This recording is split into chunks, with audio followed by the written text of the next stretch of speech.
Okay, I have to do this eventually, so I'm gonna start to do it now.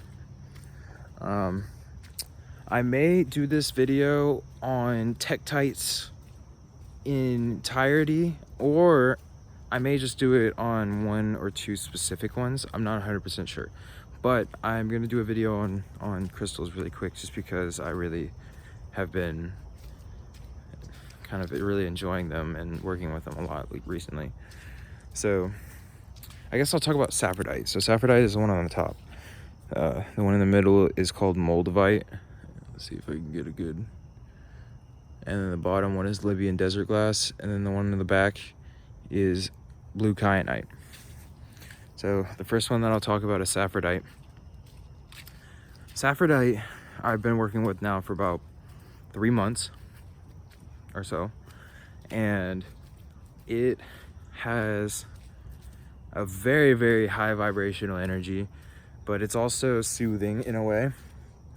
It feels like it opens a channel on my crown area, and it feels like it widens the informational kind of like download center that the cosmic information kind of flows through.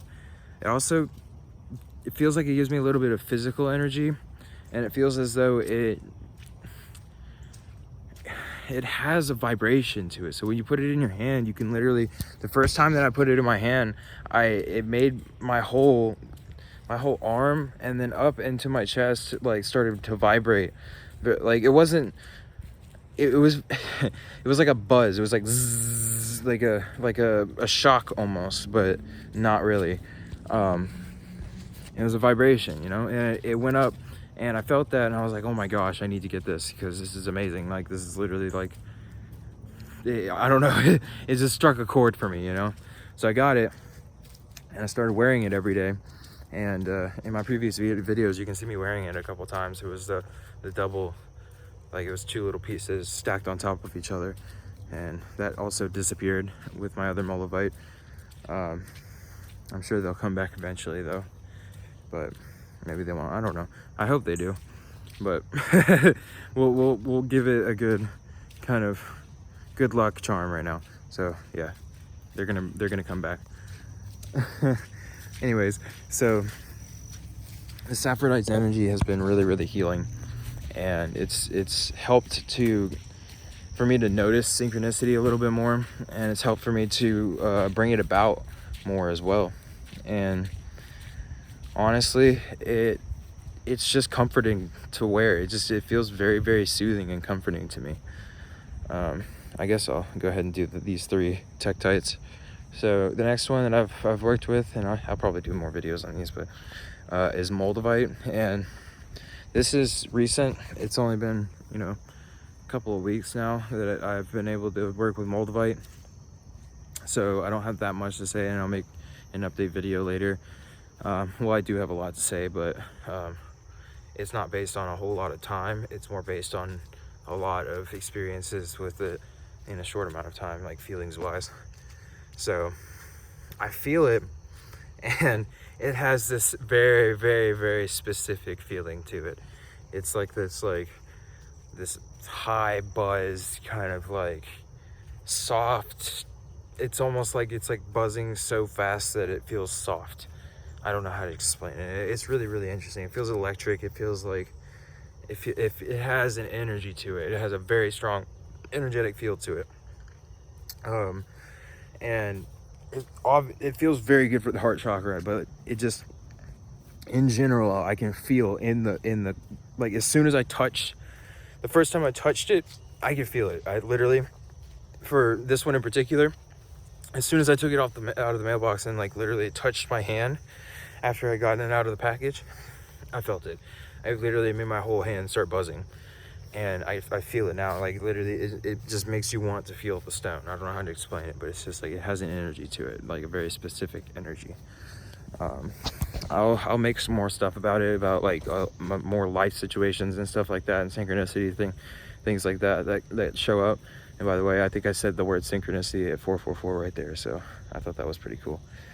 But that was a synchronicity that I just had. Anyways, so The last one on here is Libyan desert glass, and I've also had that one for about a couple weeks, and that one is it brings me past life regressions of Egypt. It really does. It just brings me, I don't know how to explain it. It literally brings me it when I touch it, it feels so soothing and familiar and just like beautiful, and I want to hold it and touch it and just like literally like I just want to, I don't know, I want to get a giant piece of it. Literally I want to get one that's like, you know, 35 grams to 50 grams and just like carry it around with me, because it's such a beautiful substance. And I don't know what it is, but it feels old. Like as soon as you put it in your hand, I've had 2 other people who have touched it, and as soon as they held it, they're like, this feels old. This is like, they felt the vibe to it too, and they knew that it was there too. And I thought that was really, really interesting too, because it just like confirmed it for me that it's something else. It's definitely, it's something of an extraterrestrial origin, and it has a vibration on it. And for the solar plexus and below, it's next level feeling. Like it gives you a feeling of confidence, and a feeling of like I don't know, just a can-do attitude in a way, you know. And it works really, really well for you.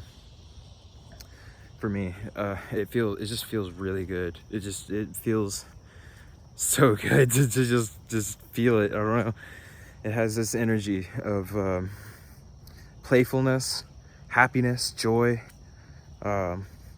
lusciousness, softness, love. The Moldavite has a lot of love energy, and it has a lot of stern, kind of father family. Like, it's really interesting, because like you would think that the heart chakra one would be the loving mother based one, but it seems to be the more masculine one. And the yellow one, which is normally a masculine color, is actually the one that acts more feminine, but it's also very masculine as well, because it's like a can do, go get, drive attitude kind of thing that gives you in a way. And then I also have another one that I don't have with me at the moment, but, and I'm also kind of walking out here barefoot as I always do, but the other one is just a normal Tektite, and I'm gonna get more because I've been really, really enjoying working with these Tektites. And instead of working with instead of working with a bunch of crystals, which I still am. I have enough crystals at the moment, I think, where I can still get them, you know, as I see ones that really resonate with me. But my focus is really going to be more on the Tektites and specific impact crater glass, because it has such a interesting energy to it. And I'm also going to get a meteorite at some point, just to kind of have that energy too, because I want to see what that feels like.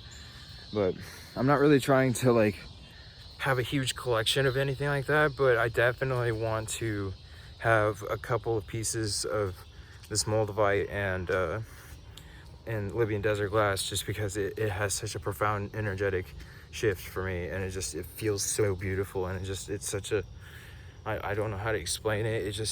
When I carry it around or wear it, it makes me feel good.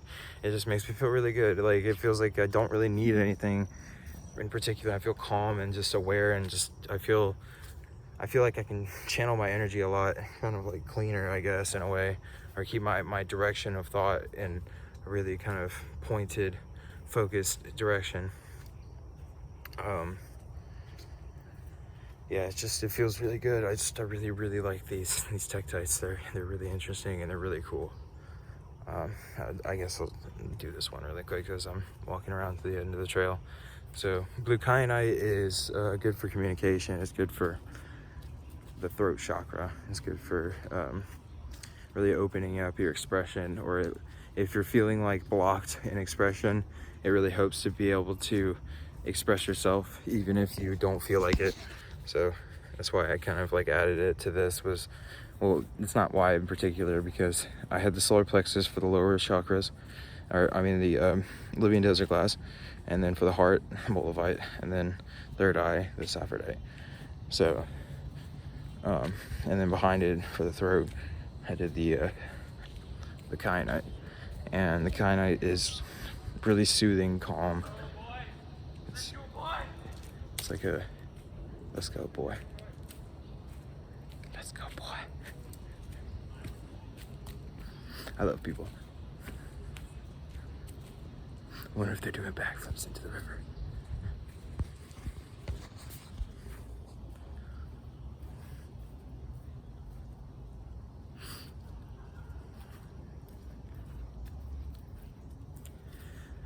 So, transmuting energy is another good one that I can do.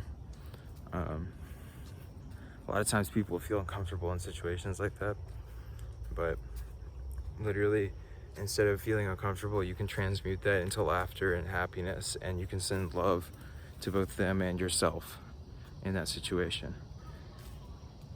And with that, you can actually negate their negativity and keep your energy in a specific set point.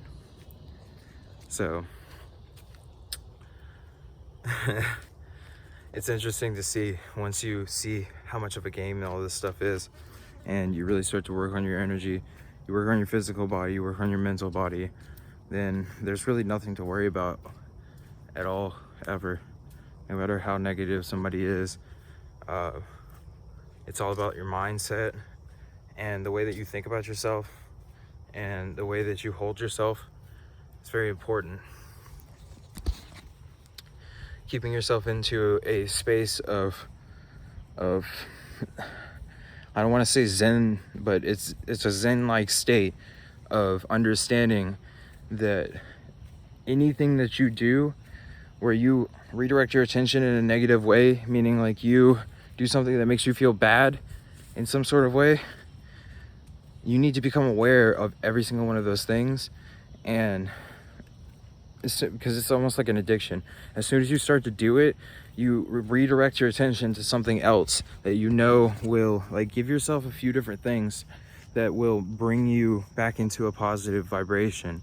And every time that you have a thought that you notice is negative, or a thought stream, because a lot of times these things they come in rivers or streams, you know, and or you know, like a hydro, like, faucet from a fire truck or something, you know what I mean? Like imagine standing there just getting blown away. But anyways, these thoughts, they come in streams, and you have to catch that stream and consciously decide to change your vibration instead of keep getting stuck in these negative thought loops. And the more you do this, the more that you'll pull yourself out of this, and you'll generally stay in this higher kind of set point all the time.